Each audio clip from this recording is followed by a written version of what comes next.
Det är tisdag och idag har vi massor av roligt på Börslunchagendan som Tyskland, dollarn och vad starten på börsåret innebär för resten av avkastningsåret. Varmt välkomna!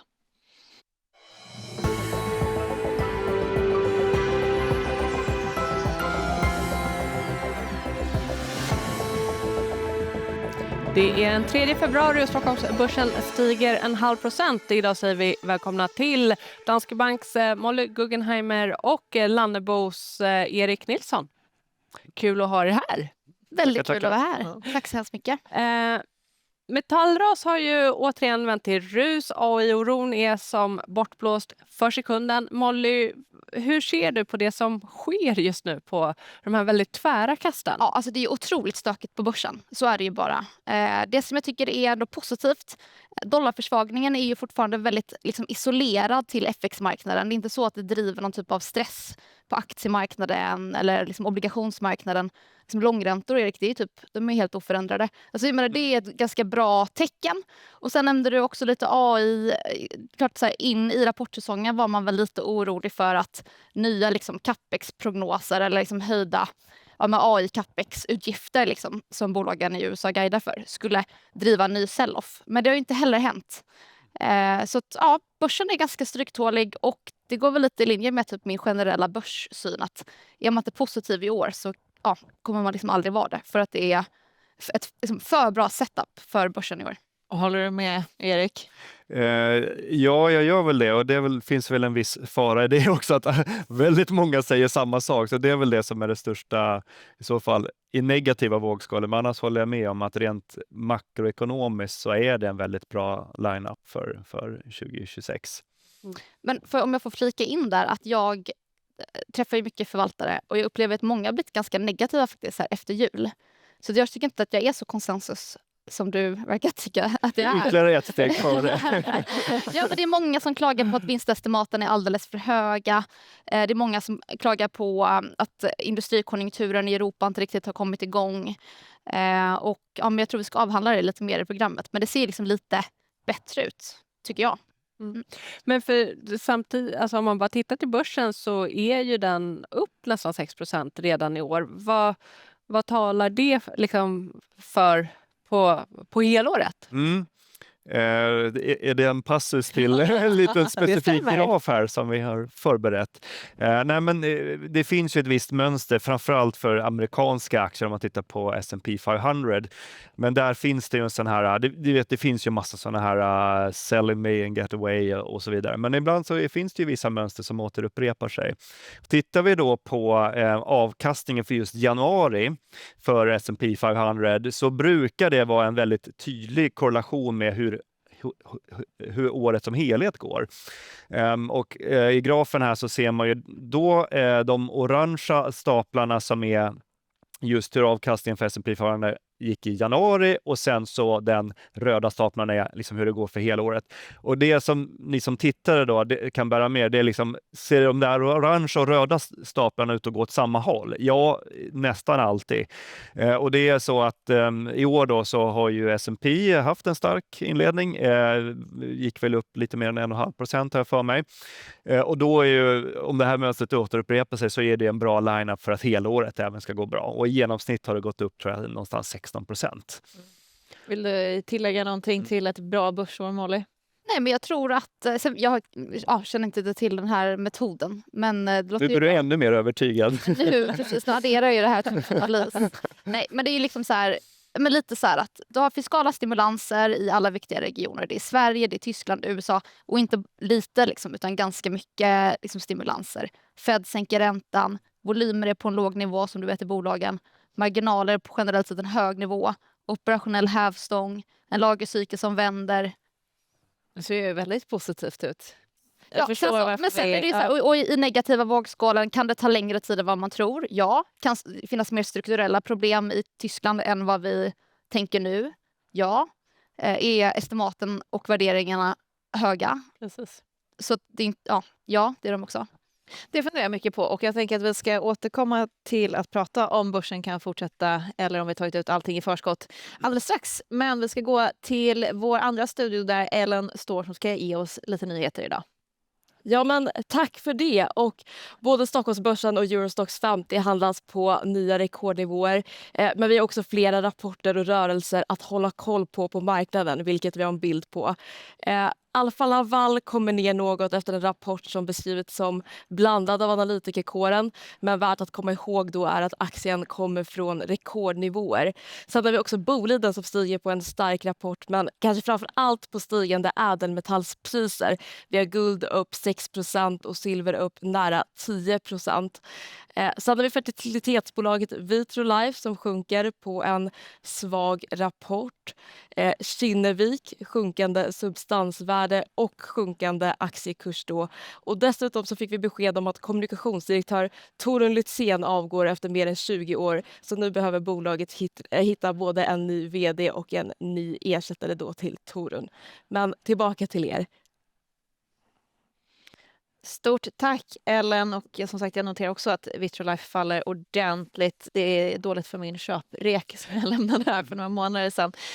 Jag tyckte att rapporten kanske ändå fanns vissa gröna skott eftersom att man accelererar den organiska tillväxten sekventiellt om man jämför med förra kvartalet. Men det är lönsamhetsproblem. Jag tänker att vi ska prata lite om rapportsäsongen då aggregerat.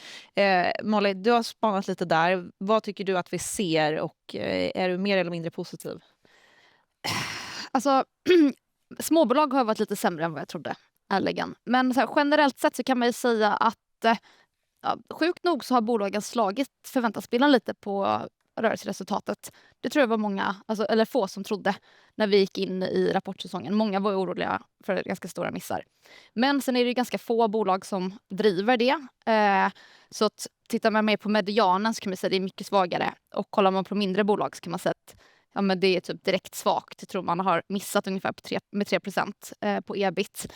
Och sen så här revideringar, man ska väl säga typ lite flattish för helheten. Och mindre bolag har reviderats ner med typ 5% på 2026. Så där är vi. Så man kan säga att mindre bolag har presterat lite sämre kanske än vad jag trodde. Och det är ju många också som har så här höjt varningens finger liksom för att estimaten ska ligga lite för högt i de mindre bolagen. Och 1-0 till dem då. För att det blev ju ganska stora revideringar. Så det får man väl erkänna hittills. Liksom. Men sen så är det ju mycket som är liksom så här stökigt i de mindre bolagen. Jag menar, liksom, det är ju enormt mycket justeringar som är väldigt svårtolkade för börsen. Så jag tror ändå liksom att det är ändå där det finns mest lägen på typ 2 års sikt i alla fall. Men just om det ändå är ganska flattish och att man snarare kanske har varit lite för positiv. Vi har en börs här i Sverige som har gått bra hittills. Liksom vi är inne på 3 februari. Vad blir det då att vi har tagit ut det i förskott? Samtidigt så är du inne på, eller ni båda är inne på att det kan bli ett ganska bra börsår. Hur ska man resonera där? Nej, men jag tror att för de stora bolagen, börsen har gått bra. Storbolagen har ju gått jättebra på börsen. Mindre bolag har ju gått jättedåligt på börsen i år. Så att jag skulle säga att det är väl egentligen bara det som reflekteras i liksom den här tesen att har du positiva vinstrevideringar, då kommer liksom börsen belöna dig. Du kommer få en liten multipelexpansion också. Och missar du så kommer du liksom bestraffas. Och det är väl därför vi har mycket småbolag som handlas på någon typ av all time low multipel mot historik. Så att revideringstrenden måste ju vända. Ja, men vi ser ju också att det har varit väldigt mycket utflöden. Både fjärde kvartalet förra året så var det ju synnerligen, alltså året som helhet så var det inflöden till aktiefonder. Men just småbolagsfonderna såg vi utflöden accelerera i Q4 och det har fortsatt i början av året. Så jag tror att den här vändningen i småbolag som vi får erkänna också tror på Lannebo. Men jag tror att det blir svårt att få det lyftet när det dels är negativa vinstrevideringar och utflöden på det.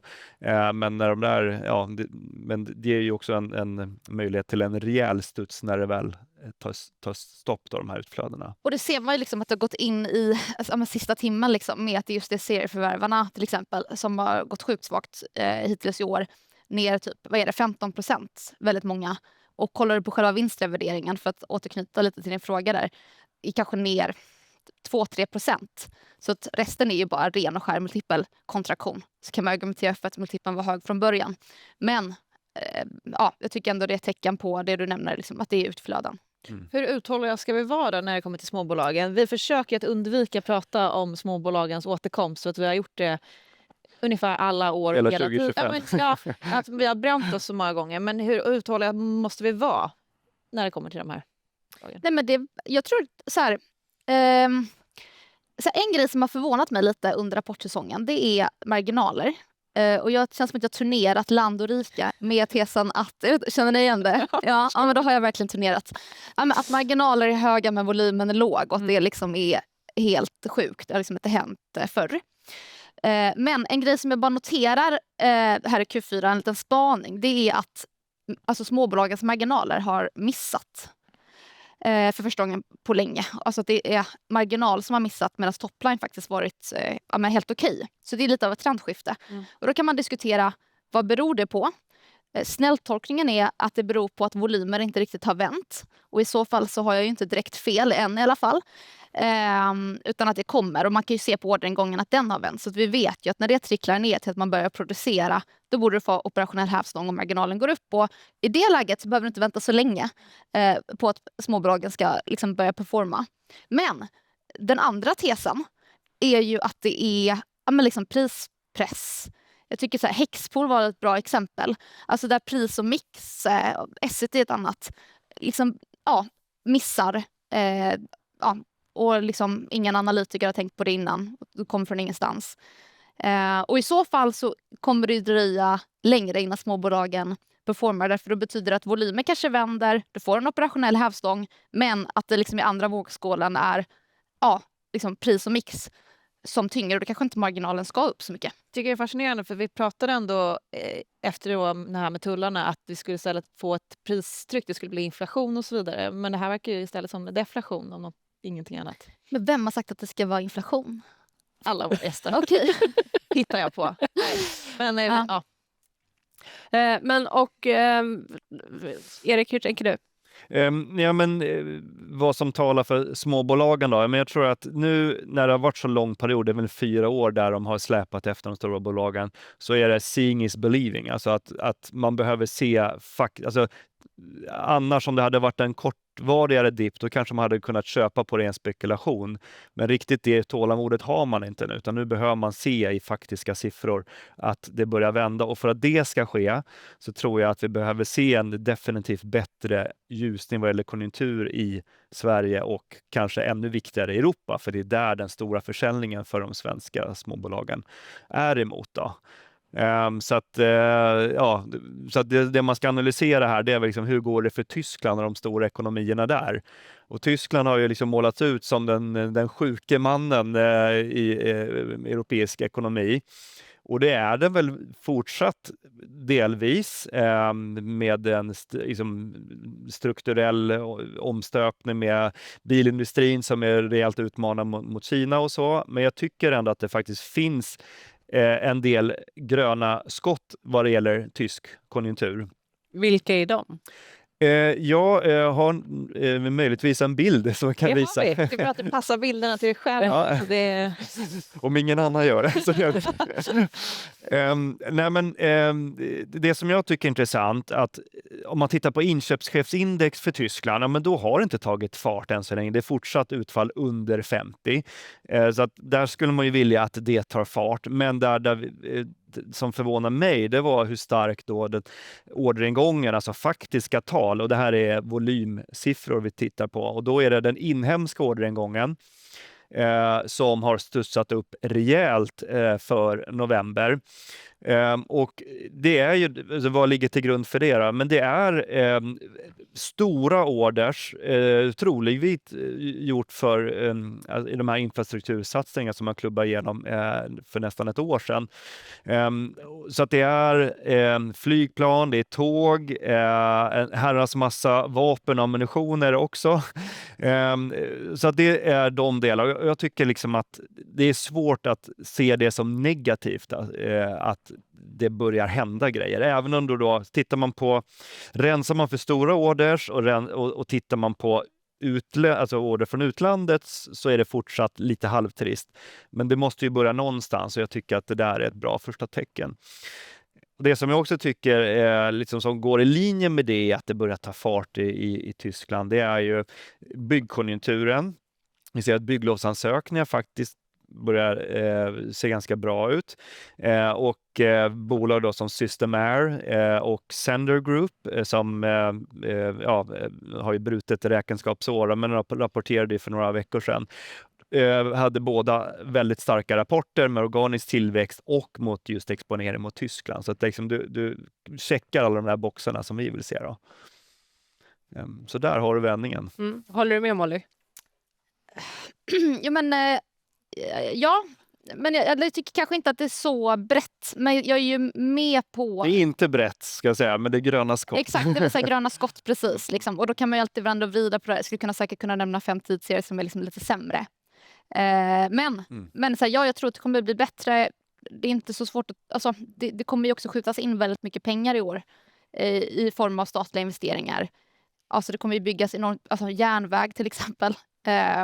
Det kräver ju ganska mycket. Liksom, i termer av så här, cap goods exponering så är det väldigt bra. Tänker du mycket på Tyskland? Alltså ni båda, är Tyskland liksom en viktig del i den tänker du på romarriket, var väl en sån fråga förut. Precis. Ofta tänker du på Tyskland. Precis, det kan vara nya. Hur ofta tänker du på Tyskland? Alltså jag är ju judisk, så jag tänker ju på Tyskland hela tiden. Liksom går igenom olika släkttrauman. Men så det var, men jag tänker på, alltså utifrån ekonomisk kontext, så här, det är ju typ vår viktigaste exportregion. Men liksom, om man tittar på Tyskland, där börjar man se gröna skott. Hur liksom, applicerar ni det på gröna skott generellt? Alltså, finns det bättre makro typ? Eller? Ja. Jag skulle säga alltså, vi har fick ganska mycket siffror igår. Typ svenska PMIs, alltså inköpschefsindex, ligger på typ en 60-nivå. Det vill säga alltså rätt ordentlig sekventiell förbättring betyder det. Och sen kan man se, alltså även i hård statistik, alltså nu känns det som att tittarna och lyssnarna kommer tycka det här är väldigt tråkigt, men så här, Sydkoreas export, det är så att vi beställer mycket insatsvaror från liksom Asien, så att det är ett ganska bra sätt att förstå var industriproduktionen ska, att kolla hur exporten går från de länderna.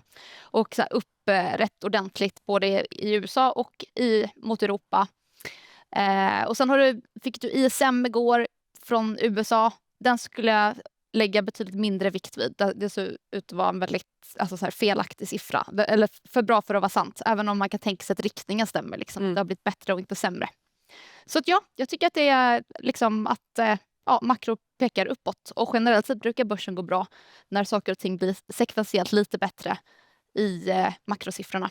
Vilket börsen också... Eller så här, det sambandet verkar ju gälla. Ja, nej, men jag håller med om att generell makro, alltså tittar man på många andra delar så ser det bättre ut. Men just Tyskland är ju en enormt viktig marknad. Så jag tror att liksom, jag använder ju de där argumenten du lyfter som att det borde även spilla över till Tyskland som då skulle bli en bättre motor. Då. Jag har svårt att se att om det går bra för resten av världen att just Tyskland skulle vara den som sänker det här. Någonting som har sänkts är ju dollarn i alla fall. Jag tänker att vi ska avsluta med att prata lite om den. Den syns väldigt mycket i rapporterna också. Men vi verkar inte bry oss kanske så mycket.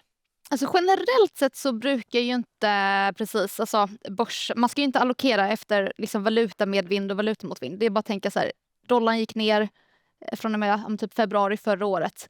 Vilka sektorer har varit bäst? Verkstad, råvaror, de liksom värsta i termer av FX. Och vilka sektorer har gått sämst? Fastigheter, konsumentbolag. De som egentligen är liksom FX-shelters. Så att så här, läs inte in för mycket i FX. Men det kommer ju vara... Så här, problemet är ju kanske i de mindre bolagen ändå. Där det blir så mycket justeringar. Det kanske slår på marginal. Liksom, då blir det svårare för marknaden att liksom tolka siffrorna.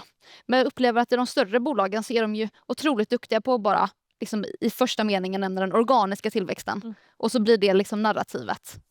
Lite. På allokering så ett av våra beslut förra året var ju att minska ner globala aktier och vikta över mot svenska aktier. Så där har man ju fått medvind av då den här valutaeffekten. Men jag håller med om att just på sektornivå så har ju inte det varit lätt att ha någon form av valutaåsikt. Och, till exempel fastigheterna som egentligen borde varit en stor vinnare på det gynnades ju inte alls av det. Så att där har det ju varit väldigt knepigt. Men just vad det gäller dollar spaning så tycker jag det är intressant just med de här geopolitiska utspelen, att börsen är enormt tolerant för, alltså det här när Trump gör ett utspel och då brukar börsen falla och sen så när han tar tillbaks hotet någon dag senare så återhämtar sig börsen. Men dollarn ser ut att liksom ha någon form av negativ trend nästan oavsett. Däremot just nu har dollarn repat sig lite grann. Jag tror att det är en wash-effekt, alltså det vill säga den här nya tilltänkta Federal Reserve-ordförande då, som tror jag liksom var ett mindre extremt alternativ jämfört med det som hade varit i försnacket. Då. Men... Ska vi då tro att liksom dollarn ska fortsätta sin väg tillbaka uppåt, eller är vi i något nytt läge? Ska det neråt? Jag vet inte, nu ska ni få liksom spåna i det, inte lätt jobb. Vår långsiktiga vid dollarn, jag tror att det finns fortsatt mycket fundamentala skäl varför dollarn ska fortsätta försvagas härifrån. Men det är klart att med en väldigt stark nedåtrörelse eller försvagning på kort tid och dessutom någon form av mini-trigger i form av kanske då wars, skulle det kunna vara så att vi liksom närmsta veckorna får en liten återhämtning i dollarn. Men jag tror ju dollarn skulle kunna gå ner till åtminstone 8,50 innan det här är över. Jag tyckte att det var lite spännande om jag får kasta in SKFs vd Rickard Gustafsson. Jag pratade med honom om just liksom valutaeffekten och han var ju väldigt tydlig med att i det långsiktiga perspektivet så är ju inte det här en helt orimlig nivå för dollarn. Att det här liksom historiskt sett är en ganska liksom stabil nivå för dollarn. Dollarn var ju svagare 2020 till exempel än vad den är nu. Så det är en helt normal, jag skulle säga att vi är på 10-årssnittet, 15-årssnittet just nu. Men det är ju alltid smärtsamt när det vänder. Och sen generellt sett så brukar ju dollarn försvagas när det är lite risk-on i marknaden. Och nu har det ju inte skett på grund av makro utan mer på grund av det politiska. Och då blir det bara en negativ faktor liksom, för vinsterna. Jag tycker det är smärtsamt att vi behöver avsluta det här börslunchen nu. Tyvärr. Molly och Erik, tusen tack för idag. Imorgon då är det en ny dag och nya möjligheter. Och så har vi faktiskt en liten specialare. Så att imorgon ska ni trogna börsfrukosttittare och ni nytillkomna tittare också för den delen ställa klockan. För vi börjar 5 minuter tidigare. 10:09 drar vi igång och då gästas vi av Ålandsbankens Lars Söderfjell. Hoppas ni är med oss då också. Hej så länge.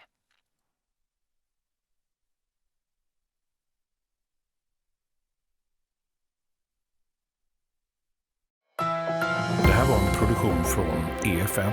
Ansvarig utgivare Anders Hägerstrand.